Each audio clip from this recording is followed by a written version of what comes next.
Hey guys, Tom Cherryhums here again with another status update. This time on colors on the color palette used by the Atari Educational System.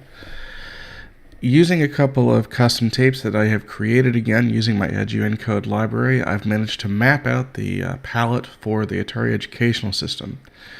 As we can see, we approximately have 1, 2, 3, 4, 5, 6 different colors for the border, for the background, and for the highlighter colors. Sorry, that should say highlighter. I will change that in a bit before I cut and paste that into my message for the status update thread here. So these are the hex values here, and each one of these hex values can appear anywhere in the stream here, and it will change the colors instantly. So what I've done is taken these values and I have put them into the EduEncode library here as a series of enumerations along with a corresponding type def for them, so that you can of course reference them symbolically. Background dark red, background magenta, etc., etc. Same thing for border, same thing for highlight. And an example of this I'm using to actually show the test tape showing off the colors here. And you can see down here, this is an example showing off the color palette, clear the screen, the individual different colors. Then notice here that after we take and do after we finish with one set of colors, I immediately reset the color back to some reasonable defaults using right colors, which is essentially a combination of right border color, right background color, and right highlight color. So that you can set all three colors at the same time. And then we clear the screen, do the backgrounds. And for the third set, we take and explicitly take and highlight the word highlight to show off the highlight colors. So with this compiled, we generate a tape, and the result looks like this. And I'm going to show you, actually, before I actually do this, I'm going to show one more detail here.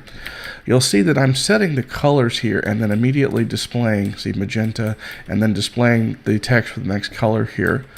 This is going to produce a very interesting anomaly that you'll see here in just a moment. We go ahead, we start the tape, 5-second leader. This is an example showing the available color palette. And then we have the border colors, dark red, magenta, red,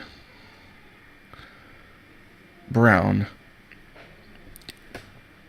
green, blue, and that's essentially it. And then we go on to the background colors.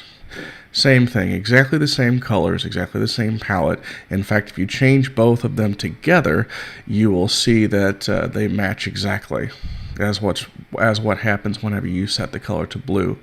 Now, notice what happened here. Dark red is over here by itself, and then magenta has a space before it. Anytime that you set an explicit color, it does not matter if it's a background border or if it's a highlight color, it will advance the cursor by one character space. So you typically want to do color changes either just before or just after a clear screen where there's not going to be any text, so you don't see any anomalies.